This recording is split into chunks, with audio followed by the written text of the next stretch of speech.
Yon, magandang buhay. I'm back. Again, it's Mang Bless.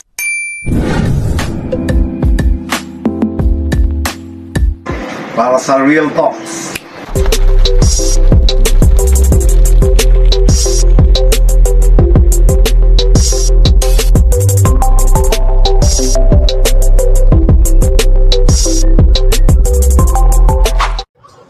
Magandang buhay. I'm back. It's Real Talk number 91 with Mang Bless. Yan, ang word for today natin ay contradict o pagkakaiba. Pero bago ako magpatuloy, muli, patnubay. Ito po ay para sa mga fanciers na sa palagay natin ay kailangan pang mag-aral at hindi po para sa lahat. At sorry na po kagad sa mga mau-offend ko.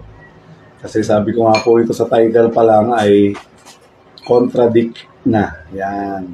Back to our word for today ng Real Talks ay contradict. Kasi po, sa dami po nitong aking mga binabasa, lalong-lalo na ngayon, na-review ko ang aking library para sa ating face-to-face na Racing Pigeon Championship Academy 101. Yan, sa Sabado na po yun, December 23, 1:30 po ng hapon onwards. Yan, konting shoutout muna sa lahat ng mga nag-register. Thank you sa inyo at magkita-kita po tayo. At sa ibang hindi po makakapunta, kagaya po ng PNM ko, may mga recordings na po kami ng mga modules para yung lahat po ng mga sasabihin ko ron sa actual ay matatanggap nyo rin po. Yan. Plus yung syempre yung raffle birds po natin sa mga nag-register. Yan. Speaking of contradiction, yan, saanin ko lang po, kagaya po nito, Racing Pigeon, win an Olympic. Yan. Magkaiba po sila. Ito po, advanced technique. Kay John Ertz, ibang-iba din. Magkaiba po sila ng mga sistema. Pati ito, practical guide. Yan. Marami pa po yan. Yung Rotondo Racing Pigeon, Secret of Speed, yan, mga pit to win sa young bird at pit to win sa mga old birds. Yan. At marami pa pong iba. Na mga sources po ng ating mga academy, no? Parang na-timingan pa nga po sa isang major na nabasa ko kagabi sa aking pag-review, yung shout out kay Jules Gales kung nasaan ka man, no, yung 101 methods, kasi parang naisulat ko rin na Racing Pigeon Championship Academy 101, no? Kasi doon din po marami rin pong contradiction sa mga methods, although marami pong mga champions, iba-iba rin po ng mga system at panahon, no? At marami pong mga nangyayari pong mga pagbabago, no? Kasi po, sabi ko nga po, hindi naman po sinasabi po tama o perfecto po ito. Marami pong talagang baliktad ng mga ginagawa ko at ginagawa ng iba, pero parehas naman pong nananalo. Pero ako po kasi sa aking pag-observe, doon po ako sa mga consistent na nananalo. Kaysa yung iba po na may kwentong ganito, nananalo, pero parang ang tagal na sundan. O kaya, dahil matagal na siya, ngayon lang nanalo, ibig sabihin, nag-improve po. No? Although may iba pa rin pang contradiction, nandun po pa rin tayo sa respeto bilang mga fanciers, talagang ano po natin, ipaalam po yung mga ganyang mga sitwasyon, no? Kasi sa ating pagbabaybay, lalong-lalo na po sa ating pigeon hobby na ito, marami po talaga tayong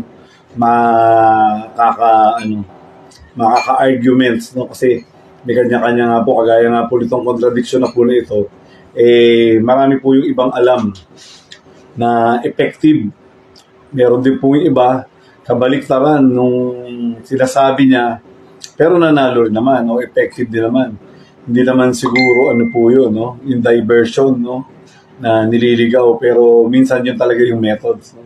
Sabi ko nga po sa dati kong mga videos, no, na Si Gerald Sclepors po, ano po siya pigeon journalist at photographer. Na pumunta siya sa 20 na champion lops. No? Sa 20 po na yun, meron po siyang 5 tanong na pare-parehas. Pero alam niyo po ba, halos 85% ng kanyang mga tanong sa mga champion fancier magkaka-contradict o magkakaiba. Ako po kasi sa contradiction po na yan, tinitingnan ko po yung yung logic ko po dyan, unang-una, kung bakit nila sinabi yun, ano yung purpose, no?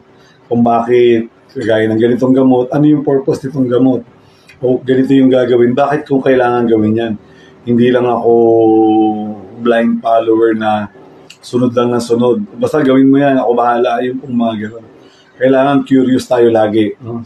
Para ma-analyze po natin ng maayos kung ano po yung hiyang sa atin at kung ano po yung hihimayin natin para mapili po natin na sa maraming contradiction sa ating pigeon sports, ganun din, no, na marami rin dapat tayong mga pag-a-analyze. Kaya nga po itong po na ito ay school, no, para pag-aralan po yung mga contradiction po na yan at magka-come up po tayo sa tinatawag na information highway, no, para dun po talaga natin malalaman yung kaibahan.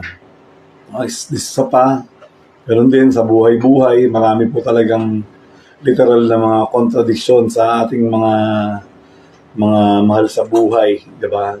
Kung sa mga ginagawa natin. Kaya minsan, kailangan patunayan din natin na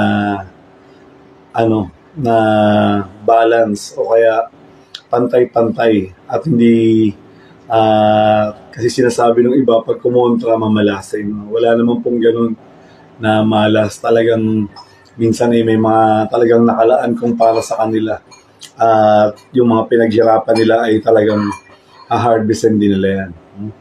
Kaya mag-overtime na naman ako muli sa may online po na may walk-in registration naman po ito doon sa mismong venue sa hindi po magre-register at medyo may special discount na po yun, kaso nga lang hindi na po kasama sa raffle ng ibon.